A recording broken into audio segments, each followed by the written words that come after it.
देश दुनिया की तमाम खबरों के लिए आइए देखते हैं ताबड़तोड़ 50। नेपाल में तारा एयरलाइंस के लापता प्लेन का दिखा मलबा। 4 भारतीयों समेत 22 लोग विमान में सवार थे। विमान ने पोखरा से उड़ान भरी थी। जम्मू कश्मीर के कठुआ में पाकिस्तान की ड्रोन वाली साजिश नाकाम कर दी गई। भारतीय सीमा में घुसे पाकिस्तानी ड्रोन को मार गिराया गया। पाकिस्तानी ड्रोन से 7 मैग्नेटिक बम और 5 ग्रेनेड मिले। मध्य प्रदेश के गुना में लूट की हैरान करने वाली वारदात सामने आई। बाइक सवार बदमाशों ने महिला के गले से चेन लूटी। महाराष्ट्र के ठाणे में शक्कर से लदा एक ट्रक मेट्रो पिलर से टकरा गया। हादसे में ड्राइवर बुरी तरह से जख्मी। यूपी के आजमगढ़ में लकड़ी के एक गोदाम में भीषण आग लग गई। दमकल की गाड़ियों ने मौके पर पहुंचकर आग बुझाई। हालांकि तब तक लाखों रुपए की लकड़ी जलकर राख हो गई। राजस्थान के जोधपुर में तेज हवा की वजह से एक पेड़ अचानक सड़क पर गिर गया, जिसकी चपेट में आकर एक शख्स जख्मी हुआ। इस घटना का एक सीसीटीवी वीडियो भी सामने आया। यूपी के मथुरा में प्रशासन ने अवैध निर्माण पर बुलडोजर चलाया। मथुरा में जीएलए यूनिवर्सिटी के पीछे बने करीब 5000 वर्ग मीटर इलाके में अवैध निर्माण को ध्वस्त किया गया। बिहार के बेतिया में शादीशुदा लड़के और उसकी महिला दोस्त को गांव के लोगों ने रात भर बंधक बनाकर बुरी तरह पीटा। इसके बाद सुबह शादी करवाकर दोनों को गांव से बाहर निकाल दिया। जम्मू के बिश्नाह में शराब की दुकान खुलने पर लोगों ने जमकर विरोध प्रदर्शन किया। इस दौरान प्रदर्शन कर रहे कुछ लोगों ने शराब की दुकान में तोड़फोड़ भी की। यूपी के हरदोई में बारातियों से भरी बस और बाइक की टक्कर होने से बस में आग लग गई। इस हादसे में बाइक चला रहे शख्स की मौत हो गई तो बस में सवार लोगों ने कूदकर अपनी जान बचाई। उत्तराखंड के रुद्रप्रयाग में लापता 7 लोगों की तलाश में एसडीआरएफ का रेस्क्यू ऑपरेशन जारी। ये सभी लोग पांडव शेरा ट्रैक में ट्रैकिंग के दौरान लापता हुए थे। पंजाब की मान सरकार का नशाखोरी के खिलाफ एक्शन तेज हुआ। पंजाब के गांव-गांव में तलाशी अभियान जारी। जयपुर एयरपोर्ट पर कस्टम विभाग की बड़ी कार्रवाई में 1.25 करोड़ का सोना जब्त। मस्कट में आयरन प्रेस में छिपाकर लाया जा रहा था सोना। यूपी में कामकाजी महिलाओं को योगी सरकार की सौगात। विशेष परिस्थितियों को छोड़कर शाम 7 बजे से सुबह 6 बजे तक महिलाओं के काम करने पर रोक लगाई। हरियाणा के सिरसा में मनोहर लाल खट्टर ने कहा, बीजेपी सरकार में किसी भी तरह का भ्रष्टाचार बर्दाश्त नहीं। खट्टर ने सिरसा में बीजेपी की प्रगति रैली को संबोधित किया। छत्तीसगढ़ के कोरबा में डिज्नीलैंड उत्सव मेले में अचानक झूला खराब होकर हवा में लटक गया। गनीमत रही कि बड़ा हादसा टल गया और झूले के बीच हवा में फंसे सभी लोग सही सलामत नीचे उतार लिए गए। मध्य प्रदेश के जबलपुर में एक रिटायर्ड फौजी ने खुद को गोली मारकर आत्महत्या कर ली। पुलिस के मुताबिक पत्नी से अनबन थी। राजस्थान के जयपुर में एक लड़के की पिटाई का वीडियो वायरल हो गया और इस वीडियो में कुछ बदमाश मिलकर लड़के को पीटते हुए दिखाई दिए। हैरानी की बात यह है कि पूरी घटना का वीडियो आरोपियों ने खुद ही सोशल मीडिया पर अपलोड किया। लखनऊ में एक मदरसे में 2 बच्चों को जंजीर से बांधने का वीडियो सामने आया। हालांकि बच्चों के माता पिता ने आरोपी मौलवी पर कार्रवाई करने से इनकार कर दिया। यूक्रेन के पलटवार से रूसी सैनिकों को काफी नुकसान हो रहा है। जापोरिजा में जेलेंस्की के सैनिकों ने एक बार फिर रूस के टैंक तबाह किए। यूक्रेन में रूस के खिलाफ पलटवार जारी। जेलेंस्की के सैनिकों ने रूस की बख्तरबंद गाड़ी को टारगेट करके ध्वस्त किया। यूपी के प्रयागराज में डकैतों के साथ मुठभेड़ में पुलिस को बड़ी कामयाबी हासिल हुई। पुलिस ने डकैतों के सरगना समेत 9 को दर दबोचा। बिहार के हैं सभी डकैत। मध्य प्रदेश के रीवा में कुएं में गिरे भालू को निकालने के लिए रेस्क्यू ऑपरेशन किया गया। वन विभाग के साथ पुलिस और स्थानीय लोगों ने भी मदद की। बिहार के गोपालगंज में अतिक्रमण के खिलाफ कार्रवाई करते हुए 12 तालाबों के आसपास से अवैध निर्माण हटाया गया। साथ ही 24 से ज्यादा लोगों को 3 दिन के अंदर अवैध निर्माण हटाने का नोटिस भी दिया गया।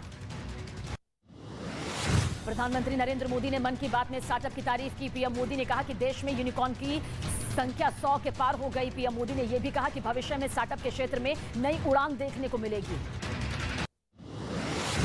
गुजरात दौरे पर पहुंचे केंद्रीय गृह मंत्री अमित शाह ने गोधरा में पंचामृत डेयरी और पंचमहल जिला सहकारी बैंक के कई विकास कार्यों का उद्घाटन किया। इसके साथ ही मोबाइल एटीएम वैन का भी शुभारंभ किया।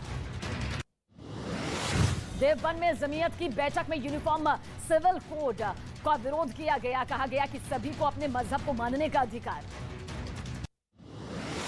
जमीयत उलेमा हिंद की बैठक में ज्ञान वापी और मथुरा को लेकर नसीहत दी गई। सरकार राजनीतिक दलों को और धार्मिक वर्ग अतीत के गड़े मुर्दे उखाड़ने में से बचे। यूक्रेन की सेना रूस पर लगातार पलटवार कर रही है। युद्ध के दौरान यूक्रेनी सेना ने सटीक निशाना लगाकर रूस की बख्तरबंद गाड़ी को तबाह कर दिया। मुंबई से गोरखपुर आ रहा स्पाइस जेट का विमान हादसे का शिकार होने से बच गया। खिड़की में दरार पड़ने की वजह के बाद मुंबई में ही लैंडिंग करवानी पड़ी। मध्य प्रदेश के शिवपुरी में पुलिस ने शादी के दौरान चोरी हुए गहनों के बैग को बरामद कर लिया। करीब 20 लाख के गहनों से भरा बैग 22 मई को एक शादी समारोह के दौरान चोरी हो गया था। हरियाणा के कुरुक्षेत्र में केजरीवाल ने दिल्ली के सरकारी स्कूलों की जमकर तारीफ की। केजरीवाल ने कहा कि मौका मिलने पर हरियाणा के स्कूलों की तस्वीर भी बदल देंगे। उत्तर प्रदेश के बहराइच में ट्रक और टेम्पो की जोरदार टक्कर में 7 लोगों की दर्दनाक मौत, जबकि 12 लोग जख्मी।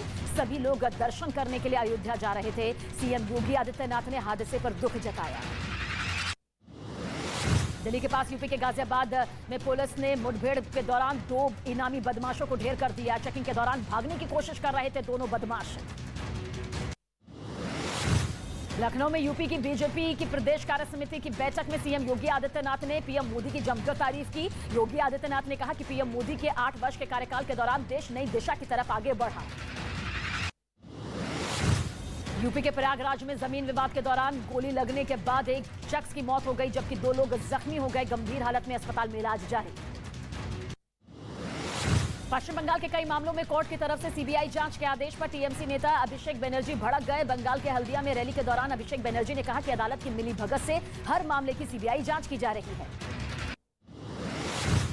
भारतीय नौसेना का सबसे पुराना युद्धपोत आईएनएस गोमती 34 साल बाद रिटायर हो गया। अब इसे लखनऊ में म्यूजियम के तौर पर रखा जाएगा।